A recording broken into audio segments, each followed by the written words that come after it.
नमस्कार, आप देख रहे हैं कालचक्र। मैं हूं दिव्या अग्रवाल और मेरे साथ है प्रश्न कुंडली विशेषज्ञ पंडित सुरेश पांडे जी। बहुत बहुत स्वागत है पंडित जी आपका। धन्यवाद। क्या आपने उतार दिए हैं अपने जीवन के सबसे बड़े 4 कर्ज? अगर नहीं तो जरूर देखिए कालचक्र। क्या आपने कभी सोचा है कि आपके जीवन में जो बाधाएं हैं, तनाव है, परेशानियां हैं, दुख हैं, उनका कोई कारण हो सकता है? कहीं आपकी खुशियों में कोई अनदेखा ऋण तो नहीं छिपा है जो आपकी तरक्की, आपकी शोहरत, आपके सुख को रोक रहा है? ये वो अनदेखा ऋण है जिसके इशारों को आप बार बार अनदेखा कर रहे हैं या कर चुके हैं। ये वही ऋण हैं जिनको आप जितना अनदेखा करेंगे ये आपको उतना ही परेशान करेगा। तो कौन से हैं वो 4 ऋण और इनका असर आपके जीवन पर कब और कैसे पड़ता है, यही आज कालचक्र में पंडित जी सुरेश पांडे जी हमको बताने वाले हैं। आखिर ऋण है क्या? इसके होने पर व्यक्ति को कौन से दुख झेलने पड़ते हैं? इसके होने पर कौन से लक्षण नजर आते हैं? चलिए पहले ऋण के बारे में पंडित जी से विस्तार से जानते हैं। पंडित जी बताइए। सनातन धर्म में हर विषय और हर पहलुओं को बहुत महत्वपूर्ण ढंग से लिया गया है।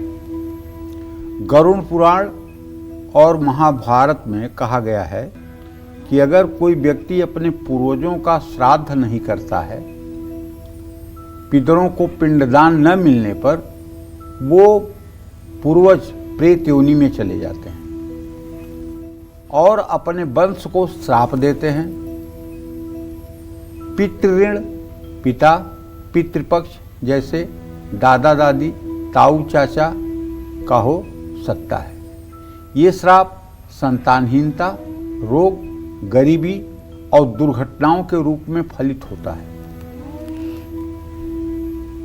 पितृऋण होने पर जीवन में कौन से लक्षण दिखाई पड़ते हैं, ये थोड़ा सा मैं अपने बुद्धि के अनुसार आपको बताने का प्रयास कर रहा हूँ। घर में संतान का न होना, महिलाओं का बार बार गर्भपात हो जाना, संतान होने के बाद प्रायः उसका बीमार रहना, संतान का एकाएक बुरी संगति में चला जाना, मानसिक संतुलन विकृत हो जाना। जिस व्यक्ति पर पितृऋण होता है उसको समाज में, परिवार में मान सम्मान कम ही मिलता है। बार बार नौकरी छूटती है, व्यवसाय में नुकसान होता है और दुर्भाग्य हर समय पीछा करता है। ऐसे व्यक्ति के परिवार पर दुर्घटनाओं का साया रहता है। ऐसा परिवार जिस पर पितृऋण होता है वो अनहोनी के शिकार होते रहते हैं। तो ये सब सिस्टम और पितृऋण हो तो एक चीज आपको और देखने को मिलेगी। बहुत अधिक उम्र हो जाने के बाद भी लड़के लड़कियों की शादी नहीं हो पाती। कभी कभी तो पितृऋण जब बहुत ज्यादा होता है तो 50-50 साल की उम्र हो जाने पर भी भाई बहनों की शादियां नहीं हो पाती हैं, योग्यता के बावजूद नहीं हो पाती हैं। संतान प्राप्ति की तो बात बहुत दूर में है, क्योंकि जब ये पितर प्रेत बनते हैं तो बहुत कुपित होते हैं और जब कुपित होते हैं तो नाना प्रकार के कष्ट देते हैं। अगर आपको भी लगता है कि ऐसा पितृऋण है और आपने बड़ा उपाय कर लिया लेकिन किसी उपाय से आपको फायदा नहीं मिला, तो मैं विश्वास के साथ आपसे कहना चाहता हूं, जितना मुझे अपने जिंदगी का अनुभव है, आप कुछ मत करिए। 5 वेद पाठी जो वेद पाठ में पारंगत हों उन्हें अपने घर श्रद्धा पूर्वक बुलाइए और उनसे श्रीमद् भागवत महापुराण का मूल संस्कृत में जो 18,000 श्लोक हैं उनका पाठ करवाइए। 7 दिनों में पाठ पूरा हो उसके बाद दिव्य ओम नमो भगवते वासुदेवाय इस मंत्र से 10,000 आहुतियाँ हों, हवन तर्पण मार्जन हो और उन 7 लोगों को, उन 5 लोगों को उत्तम वस्त्र द्रव्य दक्षिणा दे करके प्रसन्नता पूर्वक अपने घर से भोजन करा के विदा किया जाए। और उसके पश्चात बिहार में गया जी नाम का श्राद्ध है, गया श्राद्ध, जहाँ धर्मशिला है, वहाँ जाकर के अपने पितरों के लिए श्राद्ध करें, पिंडदान करें और वहाँ पिंडदान करने के अनंतर घर पर आकर के एक हवन करें और अगर हो सके तो एक भंडारे का आयोजन करें। इससे भी ज़्यादा अगर कुछ पितरों के लिए आप करना चाहते हैं तो बद्रीनाथ जाएं, वहाँ पर ब्रह्म कपाली नाम का स्थान है, वहाँ पर भी आप अपने पितरों के लिए पिंडदान करें। ब्रह्म कपाली पर पिंडदान करने के बाद कोई भी पितर अधोगति में नहीं रह जाता है, ऐसा हमारे शास्त्रों की मान्यता है। जय मां विंध्यवासिनी। और इसी चर्चा के बीच कालचक्र की एक कॉलर इस वक्त हमारे साथ जुड़ गई हैं, दिल्ली से प्रिया जुड़ गई हैं। प्रिया जी, अपना सवाल कीजिए पंडित जी से। हेलो। हाँ बोलो बेटा। हेलो पंडित जी, प्रणाम। मेरा नाम प्रिया है जी। दिल्ली से। पंडित जी, जय मां विंध्यवासिनी। मेरे 3 प्रश्न बोलो। मेरे पति के लिए। मेरे पति का नाम राजकुमार है, उनकी डेट ऑफ बर्थ है 25 नवंबर 1982 शाम को 6:10 और मेरी डेट ऑफ बर्थ है 23 मार्च 1990 रात के 2 बजे। मेरा पहला प्रश्न मेरे पति के लिए है कि पंडित जी, वो ये घर बेचना चाह रहे हैं जिसमें हम रह रहे हैं, बहुत कोशिश कर रहे हैं। एक बार तो हो भी गई थी डील, लेकिन कैंसल हो गई फिर वो। तो ये पूछना चाह रहे थे कि कब तक बिक जाएगा और कब तक हम दूसरा घर खरीद पाएंगे, कृपया करके इसके लिए कोई उपाय भी बताएं। और मेरे दूसरा प्रश्न है पंडित जी, हमारे घर में बीमारियां बहुत हैं। इस वक्त मेरे पति को भी साइटिका का बहुत दर्द है, कई महीनों से दवाई चल रही है और अभी भी उन्हें आराम नहीं है, अभी भी चल रही है। और मुझे भी त्वचा से संबंधित रोग है। और मेरा तीसरा प्रश्न है पंडित जी कि मेरे पति को कौन सा बिजनेस करना चाहिए ताकि हमारी आर्थिक स्थिति अच्छी हो, उन्हें सफलता मिले। देखो, पहले प्रश्न का जवाब तो ये है कि जो तुम्हारे पतिदेव घर बेचना चाहते हैं उसमें मुझे जहाँ तक अनुमान है कि 18 अक्टूबर से और 26 जनवरी के बीच में मकान अच्छे दाम में बिक जाएगा और दूसरा मकान भी आपका हो जाएगा। इसमें बहुत टेंशन लेने की बात नहीं है। हाँ, अगर हो सके तो बृहस्पतिवार को 100 ग्राम पीली सरसों पीले कपड़े में बांध करके शाम के समय आप अपने घर में कहीं उसे स्थापित कर दें, किसी डब्बे में रख करके उसको बंद कर दें और जब मकान का सौदा हो जाए, मकान बिक जाए, तो उस पीली सरसों को निकाल कर किसी चलते पानी में प्रवाहित कर दें। पहली समस्या का समाधान तो आपके ये हो गया।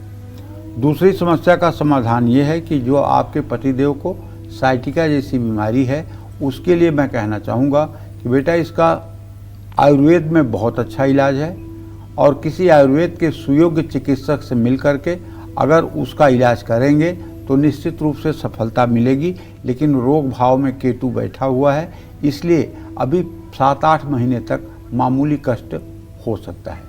आपको चर्म रोग है, उसके लिए तो मैं आपसे कहना चाहूँगा कि रोज़ सुबह सूर्योदय के समय आप सूर्य को जल दे दिया करिए और उसके बाद में 4 चम्मच गाय का घी लेकर के और तांबे के हवन कुंड में आम की लकड़ियाँ जला करके उस पर गायत्री मंत्र बोलते हुए ओम भूर्भुवः स्वः तत्सवितुर्वरेण्यं भर्गो देवस्य धीमहि धियो यो नः प्रचोदयात् स्वाहा कहते हुए 108 बार हवन कर दो। आम की लकड़ियों पर गाय के घी से, चांदी के चम्मच से आप ये हवन का कार्यक्रम शुरू कर दो। 6 महीने के बाद आपके जीवन में कहीं दूर दूर तक चर्म रोग की संभावना नहीं रहेगी। आपने जो तीसरा प्रश्न पूछा है अपने पति के आजीविका के लिए, तो उसके बारे में बताना चाहूँगा कि अगर ये कपड़ा, कॉस्मेटिक, सौंदर्य प्रसाधन से सामग्री से संबंधित कोई व्यवसाय करें तो उसमें इन्हें अच्छी सफलता मिल सकती है। जय मां विंध्यवासिनी। तो पंडित जी ने आपको पितृ ऋण के बारे में बताया, पितृ ऋण के लक्षण तो बता दिए, लेकिन क्या पितृ ऋण का कोई संबंध ग्रहों से भी है? क्या किसी व्यक्ति की कुंडली देखकर ये जाना जा सकता है कि उस पर पितृ ऋण है या नहीं? साथ ही अगर किसी पर पितृ ऋण है तो उसे कौन से खास उपाय करने चाहिए, ये जानेंगे पंडित जी से। लेकिन एक और कॉलर इस वक्त दिल्ली से हमारे साथ जुड़ गए हैं, चमन लाल जी। चमन लाल जी, अपना सवाल कीजिए पंडित जी से। पंडित जी प्रणाम। हाँ, सदा सुखी रहिए। पंडित जी, आपकी पूरी टीम को हार्दिक बधाई और शुभकामनाएं। धन्यवाद। पंडित जी, मेरे दो सवाल हैं और एक सवाल मेरे लिए, एक मेरी छोटी बहन के लिए। मेरी उम्र 51 वर्ष है और मेरे से छोटी बहन मेरी 3 साल छोटी है। मेरा पहला प्रश्न मेरे लिए है कि मेरा कारोबार है, तो गुरुजी वो जना धक्के से चल रहा है सिलाई का, इससे रुचि कोई भी नहीं हो रही है। तो ये आगे मतलब कार्य जो हमारा ऐसे ही चलेगा या फिर मैं कहीं बाहर काम कर सकता हूँ या ऐसे ही चलता रहेगा? आप उसके बारे में कृपया बताइए किस पंडित जी। चीज का कार्य करते हैं आप? सिलाई का काम है पंडित जी। अच्छा। वो चलने की उसकी उम्मीद है कि नहीं? और दूसरा प्रश्न मेरी बहन के लिए है। उसकी सन 2006 में शादी हुई है। उससे जब से लेके अभी तक वो, उसके क्षमता बहुत है सुनने के, पर उनके पति देव जो है ना, एक तो वो ड्रिंक वगैरह करते हैं, उसमें फिर वो उल्टा सीधा बोलते हैं, और दूसरा फिर वो पता नहीं पत्ते जाने क्या है वो कर लेते हैं, तो वो नुकसान बहुत करते हैं। तो उसका जीवन ऐसे ही चल रहा है, उसके अंदर समस्याएं बहुत है। गुरुजी उसके लिए उपाय बताइएगा कृपा, आपकी बड़ी मेहरबानी होगी। बहुत ही परेशान है मेरी छोटी बहन, मुझसे 3 साल छोटी है। वो संध्या नाम है और उनके पति का नाम है रवि। चलिए ठीक है। पहले प्रश्न का जवाब आपको ये है, आपने अपने आजीविका के बारे में प्रश्न पूछा है, तो बृहस्पति और चंद्रमा दोनों चतुर्थ दशम की स्थिति में हैं प्रश्न काल में।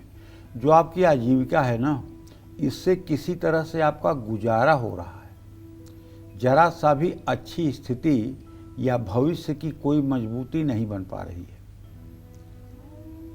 और या तो इसी काम को बढ़ा लीजिए और या इस काम को छोड़ करके अनाज से संबंधित कोई काम कर लीजिए।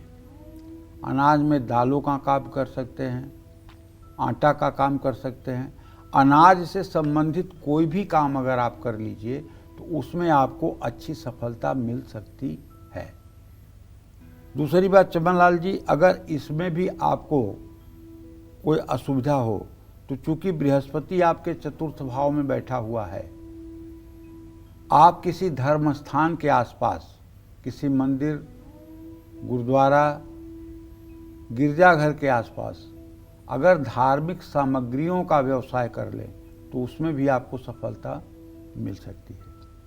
देखिए, आपके बहन जी को कष्ट है, सच बात है। परिवार जब अच्छा नहीं होता है तो कष्ट मिलता है।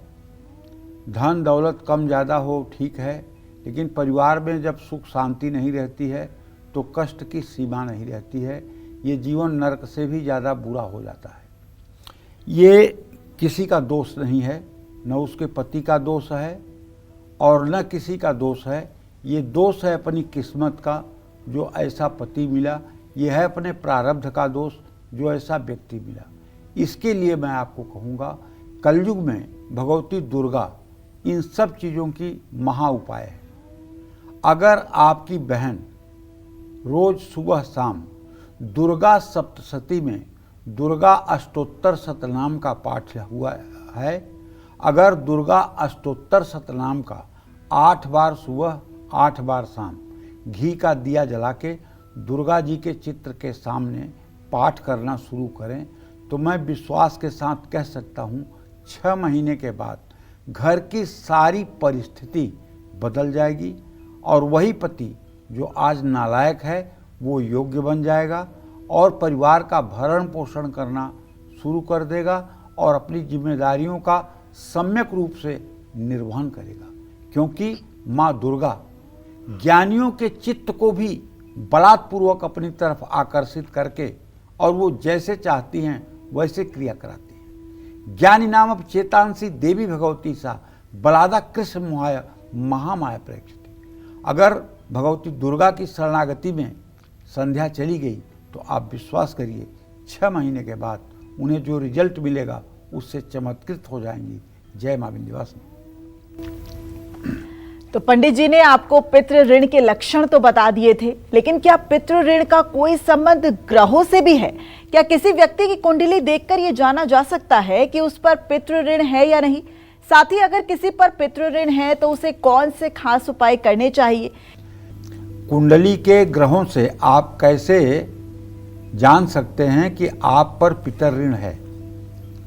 कुंडली में सूर्य के साथ राहु शनि केतु की युति अगर होगी और कुंडली में सूर्य राहु शनि या केतु की दृष्टि होगी या पंचमेश की स्थिति अष्टम भाव में होगी या आठवें भाव में सूर्य होगा तो ये पितृ ऋण का संकेत है। और बृहस्पति अगर राहु के साथ है तब भी ये पितृ ऋण का संकेत है। बृहस्पति अगर केतु के साथ है तब भी ये अपने पितरों के ऋण का संकेत है। इसको पितृ ऋण कह करके पितर दोष भी आप कह सकते हैं। आप पितृ ऋण का प्रभाव कितना अशुभ है आपके जीवन पर, ये तो मैंने आपको बताया, लेकिन कौन से उपाय करने चाहिए ये भी जान लीजिए। अमावस्या को मंदिर में दूध, चीनी, सफेद कपड़े और दक्षिणा देना चाहिए। 108 दिन लगातार पीपल की परिक्रमा करनी चाहिए दिया जला के। श्राद्ध पक्ष में श्राद्ध 15 दिनों तक अवश्य करना चाहिए। ग्रहण के समय दान पुण्य करना चाहिए। घर में अकाल मृत्यु हो जाए तो तुरंत नारायण बलि और पिंडदान कराना चाहिए। दोनों नवरात्रों में घर के अंदर दुर्गा सप्तशती के 10 पाठ करवाने चाहिए। पितर दोष निवारण यंत्र स्थापित करना चाहिए। पितर सूक्त का नित्य पाठ करना चाहिए। 45 दिनों तक अगर ये पाठ हो गया तो मामला ठीक हो जाएगा। श्रीमद् भागवत महापुराण, गरुड़ पुराण, रामचरितमानस का पाठ करें।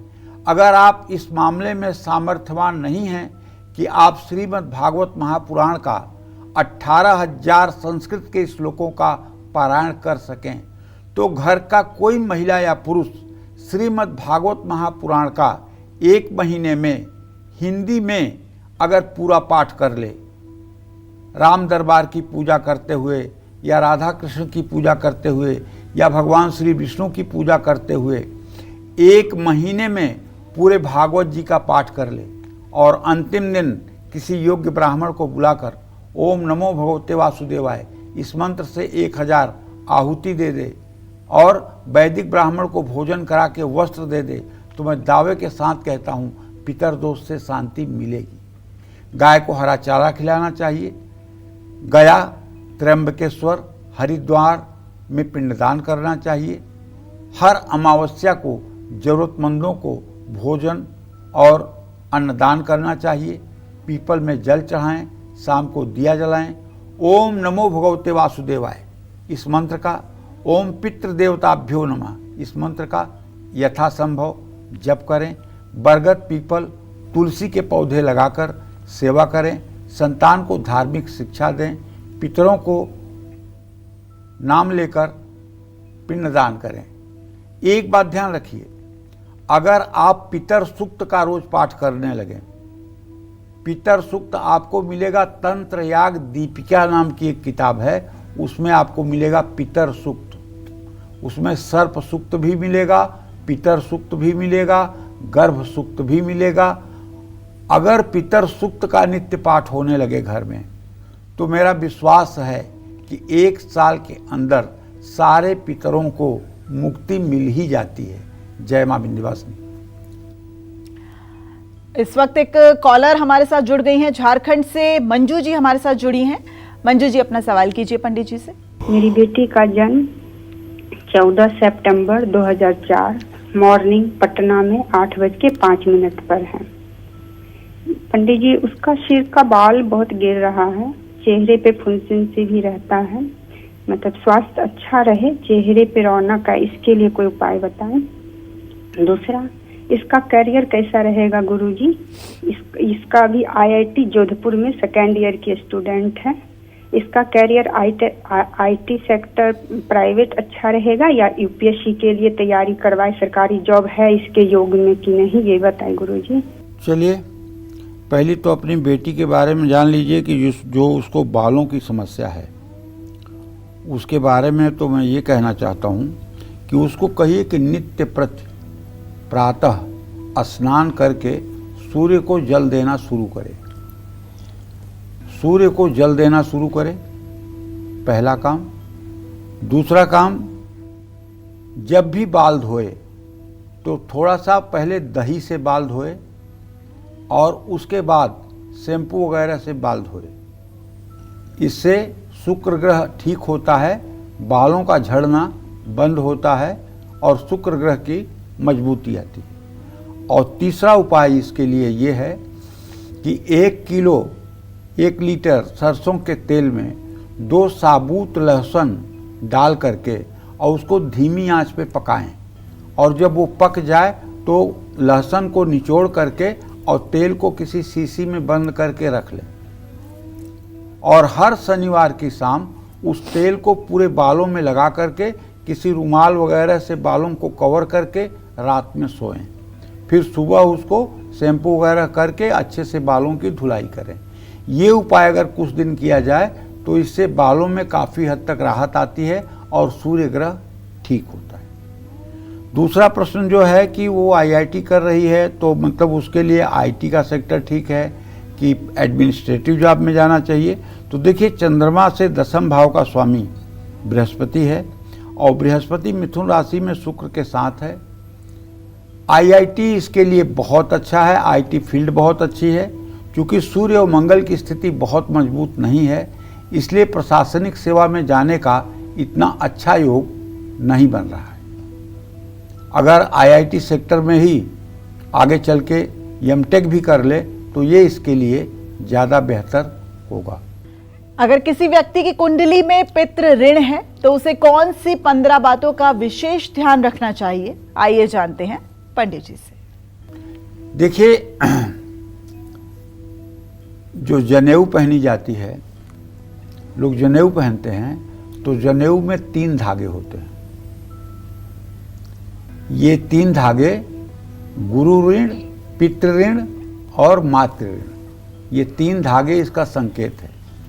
आपके कंधे पर इन 3 ऋणों का भार होता है और आम बोलचाल की भाषा में कहते हैं कि यदि आपने एक पुत्र पैदा कर दिया और पुत्र की परवरिश कर दिया, पुत्र को योग्य बनाने में आपने सहयोग किया तो आप पितर दोष से मुक्त हो जाते हैं। पुत्री अगर आप पैदा किए और पुत्री की सेवा शुश्रूषा करके उसको अच्छे घर में अगर आपने ब्याह दिया तो आप मातृ ऋण से उऋण हो जाते हैं। और यदि आपने बच्चों को शिक्षित कर दिया तो आप गुरु ऋण से भी उऋण हो जाते हैं। ये भी एक कहावत हमारे सनातन धर्म में प्रचलित है और सच्ची बात तो यही है कि अगर संतान नहीं होगा और पिंडोदक क्रिया लुप्त होगी, माने पिंडदान तर्पण नहीं होगा, तो पितर योनि में जाने से तो कोई रोक नहीं पाएगा। और पितर होते हैं, आप मानो या ना मानो। कुछ लोग आधुनिक विचारधारा में आकर अब के 100-150 साल पहले पितरों को मानना छोड़ दिए, मृतक क्रिया और श्राद्ध करना बंद कर दिए। परिणाम ये हुआ कि कुछ दिनों तक तो स्थिति ठीक रही, लेकिन जब पितर बहुत ज़्यादा कष्ट में हुए तो अब परिवार की स्थिति छिन्न भिन्न होने लगी। अब वो लोग, जो लोग इस बात के विरोधी थे कि पितर कर्म नहीं करना चाहिए, मृतक भोज नहीं देना चाहिए, अब वो लोग साष्टांग होकर के और इन सब कर्मों को अपनाने पर विवश हो रहे हैं, मजबूर हो रहे हैं। तो कहने का मतलब यह है कि सनातन धर्म में जो भी क्रियाएं बनाई गई हैं उनका अपना औचित्य है। महाभारत के समय भी अर्जुन ने बार बार भगवान श्री कृष्ण से यही कहा है कि अगर हम कुलद्रोह करेंगे तो स्त्रियां वर्ण संकर पैदा करेंगी, और वर्ण संकर जब पैदा होंगे तो पिंडोदक क्रिया लुप्त होगी, पिंडोदक क्रिया लुप्त होगी तो सारे पितर नरक में जाएंगे। ये गीता के पहले अध्याय में वर्णन आता है, आप पढ़कर देख लीजिए। माने पिंडोदक क्रिया के लुप्त होने का भय सबको होता है, इसलिए कुल में पिंडोदक क्रिया को करने वाला तो होना चाहिए। अगर पितर ऋण आप पर है तो आपको और किन बातों का ध्यान रखना चाहिए, ये मैं आपको बताता हूँ। अमावस्या तिथि पर मांसाहार और शराब का सेवन न करें। मेरा तो कहना है कि मांसाहार और मदिरा का सेवन कभी न करें। तामसिक कर्म करने से सदा परहेज करें। दिवंगत पितरों के बारे में कभी अपशब्द या अविश्वास की वार्ता न करें। उनकी तस्वीरें हर समय घर में दक्षिण की दीवार पर लगाएं और उसे साफ स्थान पर रखें। अपने बच्चों के साथ ठीक व्यवहार करें। घर में किसी अतिथि को अगर आए तो उसे भूखा न जाने दें। अपने घर के बुजुर्गों का भूल करके भी अपमान न करें। किसी को अपशब्द या कड़वे वचन ना बोलें। पितर ऋण से पीड़ित व्यक्ति संपत्ति विवाद से दूर रहें। पूर्वजों की संपत्ति का अनादर ना करें। उसका गलत काम में प्रयोग ना करें। गंदगी, आलस्य और अव्यवस्था से दूरी बनाएं। वाहन सावधानी से चलाएं। अग्नि से सतर्क रहें। किसी की संपत्ति ना हड़पें। अहंकार, अभिमान और हिंसा छोड़ करके क्षमा, सेवा और सहयोग की भावना में जीवन को आगे बढ़ाएं। जय मां विंध्यवासिनी। आज काल चक्र बहुत ध्यान से देखिए, क्योंकि आज काल चक्र में पंडित जी उन 4 ऋणों के बारे में बता रहे हैं जो हमारे जीवन पर बहुत गहरा प्रभाव डालते हैं, हमारे सुख और दुख को तय करते हैं और हमें उसी के हिसाब से फल भी देते हैं। चलिए आज की चर्चा को आगे बढ़ाते हुए अब बात करते हैं उस दूसरे ऋण की जिसके बारे में हमें जानना और समझना बहुत जरूरी है। अब किस ऋण की बात बताने वाले हैं पंडित जी? चलिए पंडित जी से जान लेते हैं। अब मैं ऐसे ऋण के बारे में बताना चाहता हूं जो ऋण कभी उऋण ही नहीं हो सकता, जो आकाश से भी बड़ा है। मनुस्मृति, गरुड़ पुराण, महाभारत जैसे ग्रंथों में मां को धरती पर ईश्वर का रूप बताया गया है। और बताया नहीं गया है, ये सच्चाई है। मां के ऋण को उतारना संभव नहीं है। और मां जो कुछ करती है उसे ऋण समझकर अपने संतान के लिए नहीं करती है, बल्कि वो अपना दायित्व समझ करके करती है। लेकिन आप कैसे जान सकते हैं कि आप पर मातृ ऋण है या नहीं? ये मैं आपको बताता हूं। अगर मां का तिरस्कार कर रहे हैं, मां को अपमानित कर रहे हैं, तो ये मातृ ऋण की कोटि में आता है। मातृपक्ष यानी मामा, नानी, मौसी की उपेक्षा, ये मातृ ऋण में आता है। आप पर मातृ ऋण होगा तो आप मानसिक रूप से अशांत रहेंगे। आपको डिप्रेशन हो सकता है, एंजाइटी हो सकती है, नींद ना आने की समस्या हो सकती है, मां से विवाद हो सकता है, बचपन में मां से अलग रहेंगे या का मां का सम्मान कभी नहीं कर पाएंगे, ननिहाल से विवाद होगा, बातचीत बंद होगी, ननिहाल पक्ष से धोखा या नुकसान मिलने की संभावना रहेगी, मामा, मामी, मौसी, नानी से रिश्तों में कड़वाहट रहेगी, परिवार की स्त्रियों को कष्ट मिलेगा, मानसिक या शारीरिक स्वास्थ्य लगातार खराब रहेगा, पत्नी, बहन, बेटी, सास से लगातार कलेश रहेगा, उनसे हमेशा दूर रहेंगे, बार बार गर्भपात होगा, संतान का जन्म होते ही मृत्यु हो सकती है, कन्या संतान को जीवन में संघर्ष झेलना पड़ता है, हार्मोन्स असंतुलन, मासिक धर्म संबंधित रोग, अनिद्रा और त्वचा के रोग हो सकते हैं। इसलिए हर समय माता का सम्मान करना चाहिए। गोस्वामी तुलसीदास जी ने रामचरितमानस में बहुत स्पष्ट लिखा है भगवान राम के शब्दों में। चारि पदार्थ करतलता के, प्रिय पितु मातु प्राण समझा के। धर्म अर्थ काम मोक्ष, ये 4 पुरुषार्थ हर उस व्यक्ति के हाथ में होते हैं जिसको अपने प्राणों के समान अपने माता पिता प्रिय होते हैं। जो अपने प्राणों के समान अपने माता पिता को मानता है, मैं आज इस कलिकाल में भी पूरे दावे के साथ कह सकता हूं, ऐसा व्यक्ति चाहे मंदिर जाता हो न जाता हो, पूजा करता हो न करता हो, अगर बत्ती जलाता हो न जलाता हो, धूप जलाता हो न जलाता हो, लेकिन अगर अपने माता पिता को प्राणों के समान मानता है, प्राणों के समान उनकी देखरेख करता है, तो आप, ये सनातन धर्म की गारंटी है कि उसके हाथ में धर्म अर्थ काम मोक्ष ये 4 पुरुषार्थ रहेंगे। पुंडरीक नाम के ब्राह्मण की मातृपितृ सेवा देख करके द्वारकाधीश स्वयं चल करके रुक्मिणी के साथ पंढरपुर आए और पुंडरीक अपने उस समय पिता की चरण सेवा कर रहे थे। उन्होंने न भगवान कृष्ण का आवभगत किया और न लक्ष्मी जी का आवभगत किया। लक्ष्मी जी नाराज होने लगी कि जगत गुरु का सम्मान नहीं कर रहा है, कैसा भक्त है। भगवान ने इशारों में ही लक्ष्मी को चुप करा दिया और बाद में भगवान ने इशारा करके पुंडरीक से कहा कि कुछ मेरे सम्मान में करो, नहीं तो देवी नाराज हो रही हैं। तो पुंडरीक ने अपने पास से एक ईंट फेंक करके कहा, लो इसी पे खड़े हो जाओ, और उसी पर भगवान श्री कृष्ण खड़े हो गए। साधु को और वेदपाठी ब्राह्मण को कभी बिना आसन के नहीं बैठाना चाहिए जमीन पे, नहीं तो जिस जमीन पे बैठकर उठेंगे वो जमीन फिर पाप उगलेगी, ये बात समझ लेना।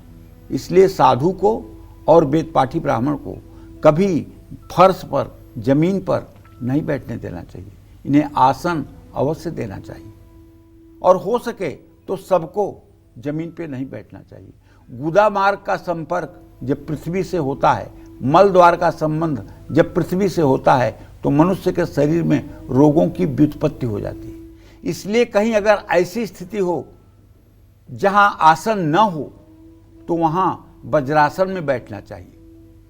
वज्रासन में बैठने के बाद मल द्वार पृथ्वी का स्पर्श नहीं करता है, तो उससे वो रोग जनित दोष नहीं लगता है। ये शास्त्र की मान्यता की बात आपको बता रहा हूं। तो पुंडरीक जी ने जिन कृष्ण भगवान को खड़ा किया था, वो कृष्ण भगवान आज भी पंढरपुर में विट्ठल के रूप में विराजमान हैं। डोंगरे जी एक महान संत हुए, वो कहा करते थे, कह रहे कृष्ण कहीं नहीं गए द्वापर से, वो तो पंढरपुर में ही आके विराज गए हैं कलयुग में अपने भक्तों की मनोकामना पूरी करने के लिए। तो भगवान कृष्ण ने कहा कि हे पुंडरीक, हम लोग आए, तुमने हमारा सम्मान क्यों नहीं किया? तो उन्होंने कहा, भगवान आप आए क्यों? मैंने तो आपको बुलाया नहीं था। तो बोले, मैं तो इसलिए आया कि आप अपने माता पिता की इतनी भक्ति करते हैं, उससे मैं प्रभावित होकर आया। कहें जिस माता पिता की भक्ति से आप प्रभावित होकर आए और आपके आने पर अगर मैं माता पिता की भक्ति छोड़ देता तो आप अदृश्य ना हो जाते, तो इसलिए माता पिता की भक्ति मैंने नहीं छोड़ा और आप हैं। तो कहने का आशय ये है, ये कोई किंवदंती नहीं कह रहा हूं, ये सच्ची घटनाएं हैं। अगर आप भी अपने माता पिता की इस भाव से सेवा करेंगे तो आप गारंटी मान लीजिए कि आप पूजा पाठ जब तब भले कम करते हैं, लेकिन यदि माता पिता के प्रति आपका हृदय का पूर्ण समर्पण भाव है, आप चाहे दूर रहें चाहे नज़दीक रहें, तो आप मानिए धर्म अर्थ काम मोक्ष ये 4 पुरुषार्थ आपके हाथ में रहेंगे। जय मां विंध्यवासिनी। तो लीजिए, पंडित जी ने आपको मातृ ऋण के लक्षण भी बता दिए, लेकिन क्या पितृ ऋण की तरह ही मातृ ऋण का संबंध भी कुंडली से हो सकता है? क्या किसी के ग्रहों की स्थिति देखकर यह बताया जा सकता है कि उस पर मातृ ऋण है या नहीं? साथ ही मातृ ऋण से बचने के उपाय क्या हैं? अब ये पंडित जी से जान लेते हैं। देखो, अभी मैंने आपको मातृ ऋण के कुछ लक्षण बताए थे, लेकिन कुंडली देख करके कैसे ये पता लगाया जाए कि मातृ ऋण है कि नहीं है। कुंडली में चंद्रमा के साथ अगर राहु केतु या शनि की युति होगी, चंद्रमा पर राहु केतु या शनि की दृष्टि होगी तो मातृ ऋण होगा। कुंडली के चौथे भाव में पापक ग्रह का प्रभाव होगा। चतुर्थेश अगर मृत्यु भाव में या 12वें भाव में या छठे भाव में होगा तो मातृ ऋण होगा। इससे बचने का उपाय, पहला उपाय, अगर प्रत्यक्ष माँ जीवित है तो उसकी सेवा करें, उनका सम्मान करें। सोमवार या अमावस्या को पीपल के पेड़ में जल चढ़ाएं, दिया जलाएं। महिलाओं को कपड़े, भोजन और क्षमता अनुसार दान करें। अगर संभव हो तो हर रोज, नहीं तो अष्टमी, नवमी और चतुर्दशी तिथि पर दुर्गा सप्तशती का पाठ करें। चंद्रमा की शांति के लिए चंद्र गायत्री मंत्र का या महामृत्युंजय मंत्र का जप करें। ओम सोम सोमाय नमः का भी मंत्र जप किया जा सकता है। सोमवार को सफ़ेद कपड़ा, चावल और चीनी का दान करें। दुर्गा सप्तशती या ललिता सहस्र नामावली का पाठ कर सकते हैं, लेकिन ध्यान रखें, ललिता सहस्र नामावली का पाठ करने के लिए पहले किसी सुयोग्य विद्वान से उसके बारे में समझ करके तब पाठ शुरू करना चाहिए। विधवा या वृद्ध महिलाओं की सेवा करें। गाय को चारा खिलाएं। अमावस्या या पूर्णिमा को पीपल के पेड़ पर दूध चढ़ाकर 11 परिक्रमा करें। माता अगर दिवंगत है तो किसी वृद्ध महिला को उनकी पसंद की चीज़ें दें। घर में चंद्र यंत्र स्थापित करें और उसकी पूजा करें। मानसिक शांति के लिए तांबे के लोटे में जल भरकर चांदी का एक टुकड़ा डालकर अपने बेडरूम में भी रख सकते हैं। इससे भी मातृ ऋण से मुक्ति मिलती है। जय मां विंध्यवासिनी। पितृ और मातृ ऋण के अलावा और कौन सा ऋण है जिसके बारे में जानना आपके लिए बेहद जरूरी है?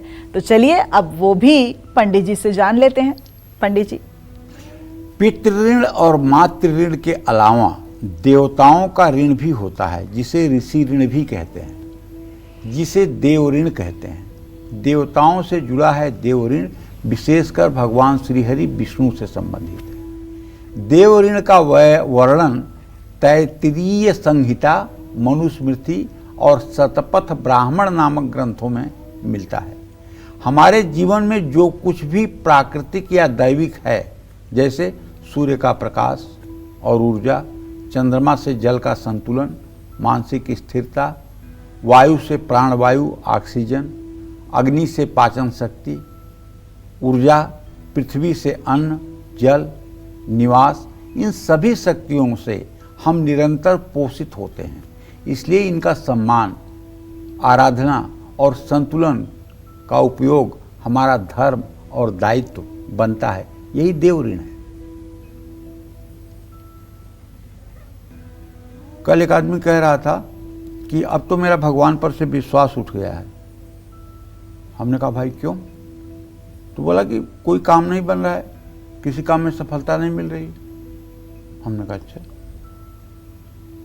इतनी बड़ी काया आपको भगवान ने दी है और सुंदर रंग रूप दिया है, बुद्धि दिया है, देखने के लिए आंखें दी हैं, बोलने के लिए मुंह दिया है, सुनने के लिए कान दिया है, देखने के लिए सूर्य की रोशनी दी है, चलने के लिए पृथ्वी दी है। ये एहसान कम है भगवान का? आपको नौकरी नहीं मिल रही तो भगवान नहीं है, और भगवान पर से आपकी श्रद्धा खत्म हो रही है। भगवान पर से श्रद्धा खत्म करके आप भगवान का क्या नुकसान करेंगे? उल्टे आप नास्तिक हो जाएंगे, दुराचारी हो जाएंगे, कानून के अपराधी हो जाएंगे, गलत मार्ग पर चलेंगे, जीवन नारकी हो जाएगा। भगवान को न मानने से भगवान का क्या नुकसान करोगे? भगवान को शिशुपाल ने 100 गालियां दी तो भगवान का क्या बिगड़ा? दंत्रवक्त गालियां देता रहा, भगवान का क्या बिगड़ा? दुर्योधन ने कहा बांध लो इसको, भगवान का क्या बिगड़ा? लेकिन सबका क्या हाल हुआ जरा सोच के देखिए। तो कहने का मतलब, हमें सब कुछ तो होना चाहिए, लेकिन कभी भी हमें भगवान के ऊपर से अपना विश्वास कम नहीं करना चाहिए। ज्यों-ज्यों विपत्ति बढ़े त्यों तो विश्वास और बढ़ाना चाहिए। तो अगर आप पर भी देव ऋण है तो आपको कौन से लक्षण देखने को मिल सकते हैं ये जान लीजिए।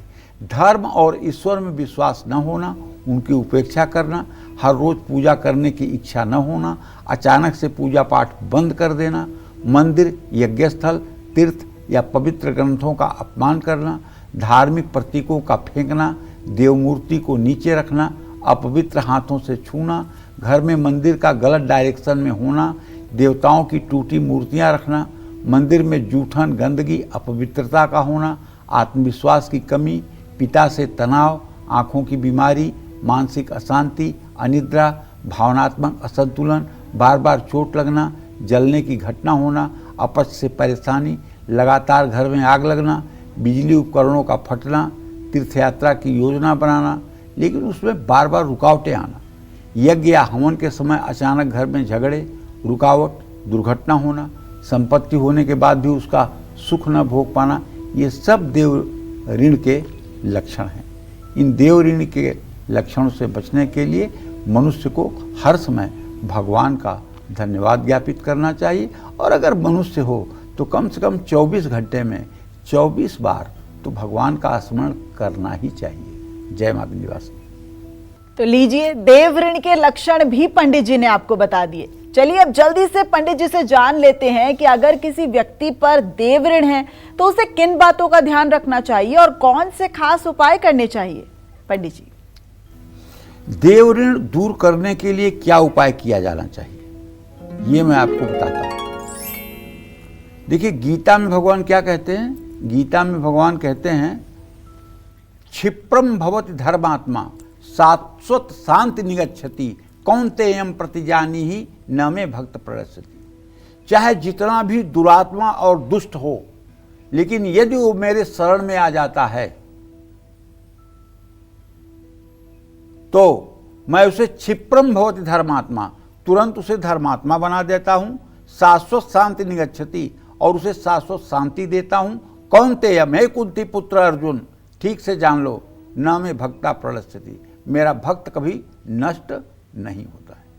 तो हर दिन सुबह शाम अगर आप अपने घर में देवताओं की पूजा करेंगे, हर दिन सूर्य नमस्कार करेंगे, सूर्य को जल देंगे, गायत्री करेंगे, यज्ञ हवन कराएंगे, जरूरतमंद लोगों को अनाज, कपड़े, जरूरी चीजें दान करेंगे, गाय को चारा, रोटी, फल खिलाएंगे, गाय का संरक्षण देव ऋण से मुक्ति का सर्वश्रेष्ठ उपाय है।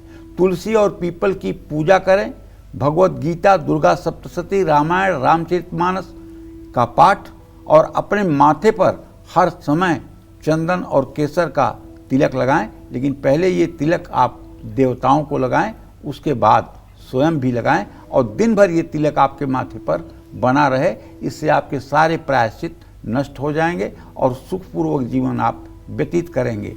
जय मां विंध्यवासिनी।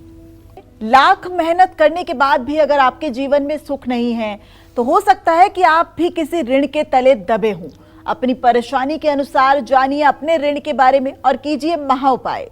चलिए अपनी चर्चा को आगे बढ़ाते हुए अब उस चौथे ऋण के बारे में भी पंडित जी से जान लेते हैं जो हमारे जीवन पर बहुत गहरा असर डाल सकता है। बताएंगे पंडित जी।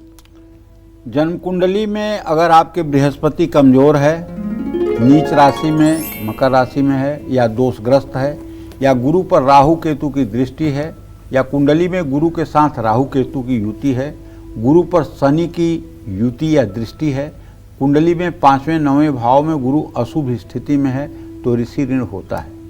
आपके जीवन में ऋषि ऋण है, इसके कुछ खास लक्षण होते हैं। परिवार में धार्मिक मतभेद, संस्कारों का अभाव होना, संतान का धर्म के प्रति उदासीन होना, संतान की शिक्षा संस्कार में रुकावट आना, बार बार मानसिक तनाव या उलझन महसूस होना, गुरु पंडित अध्यापक से मतभेद रहना, धार्मिक कार्यों में सफलता न मिलना, व्यक्ति अपने जीवन का उद्देश्य नहीं समझ पाता है, पढ़ाई या ज्ञान प्राप्त करने में काफ़ी मुश्किलें आती हैं, दाम्पत्य जीवन में सही निर्णय नहीं हो पाता है, मानसिक भ्रम और निराशा बनी रहती है, जीवन में नैतिकता का अभाव हो जाता है, कारोबार नौकरी में लगातार बाधाएं आती हैं। इसके लिए भी आपको पितर ऋण की तरह ही उपाय करने चाहिए।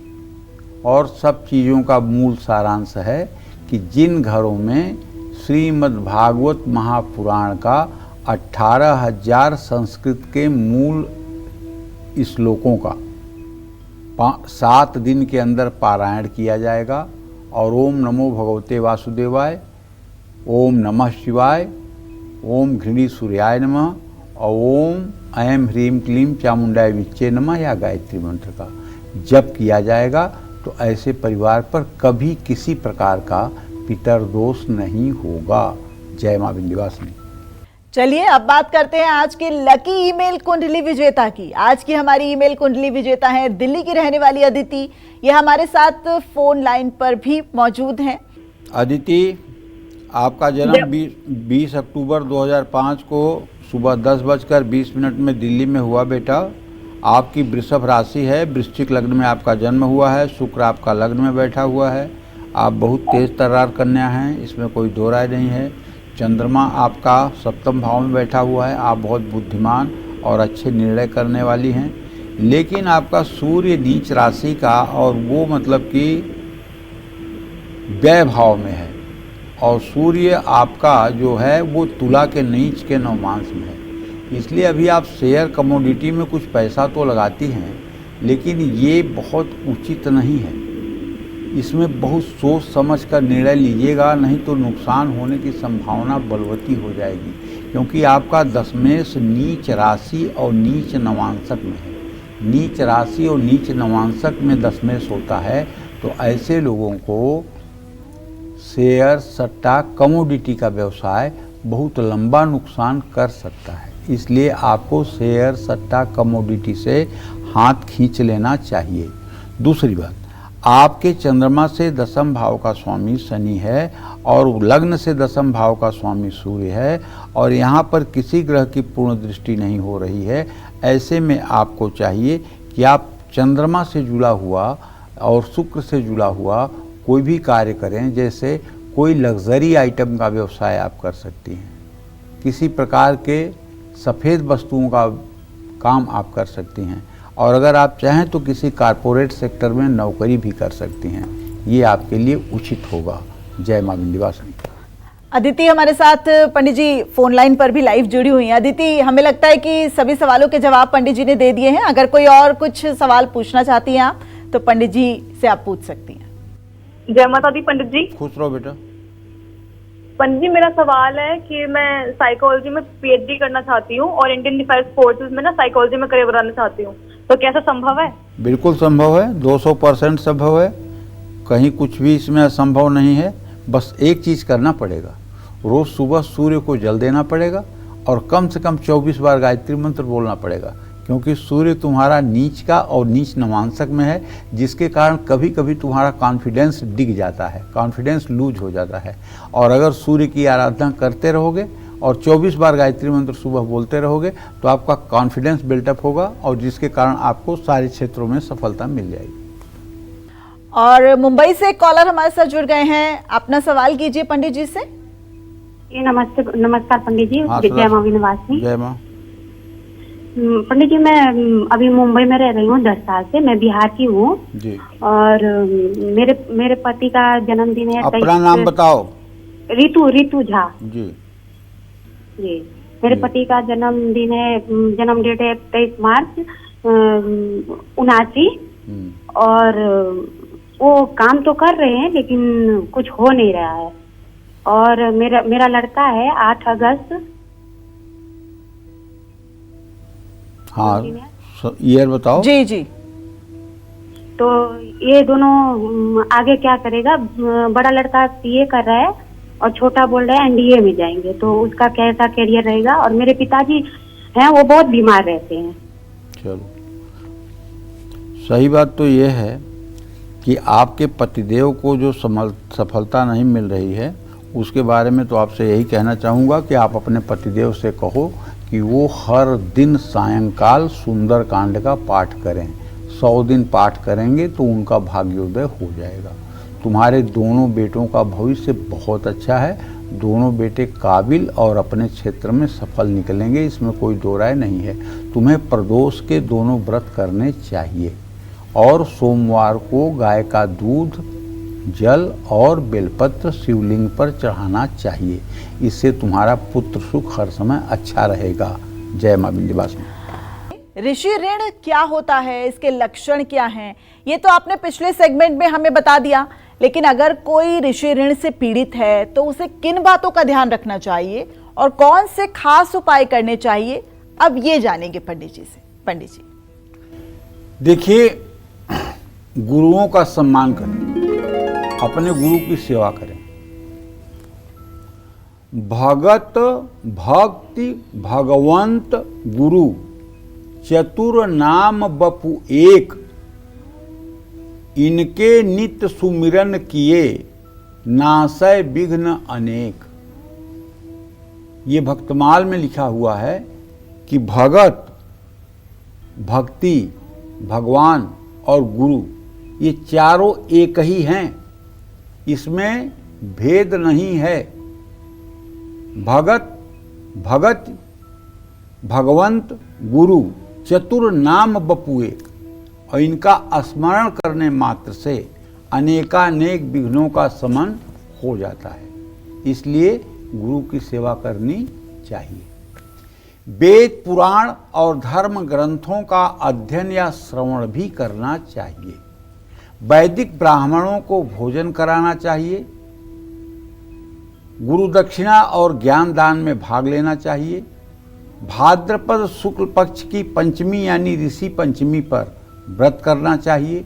इष्ट देव या कुल देवता की उपेक्षा नहीं करनी चाहिए। अपने कुल देवता की उपासना करनी चाहिए। धार्मिक स्थलों में सेवा करें। जिन्हें पता नहीं है कि उनकी कुल देवी कौन है, जिन्हें पता नहीं है कि उनके कुल देवता कौन है, तो मैं आपको बताता हूँ। जिनको पता नहीं कि आपकी कुल देवी कौन है, तो आप विंध्यवासिनी को कुल देवी मान लीजिए, क्योंकि वो आदि शक्ति हैं। सारी देवियों का प्रादुर्भाव उन्हीं से होता है, तो आप उन्हें कुल देवी मान लीजिए। और अगर आपको पता नहीं है कि आपके कुल देवता कौन है, तो आप योगेश्वर श्री कृष्ण परमपिता परमेश्वर भगवान कृष्ण को आप अपना कुल देवता मान लीजिए। उन्हीं से सारे देवताओं का उद्भव होता है। सभी रूपों में वही हैं। भगवान कृष्ण कहते हैं, मत्तम परतरम नान्यत यत् किंचित धनंजय, मेरे सिवा इस चराचर जगत में दूसरा कुछ भी नहीं है। जहां भी जो भी दृश्यमान या अदृश्य है, उन सब में मैं ही मैं हूं। तो आप उनको मान लीजिए अपना कुल देवता और करिए पूजा। गुरुजनों का सम्मान करना चाहिए। उन्हें अपने शक्ति सामर्थ्य के अनुसार सेवा देनी चाहिए। योग्य विद्यार्थियों के शिक्षा सामग्री में सहयोग करना चाहिए।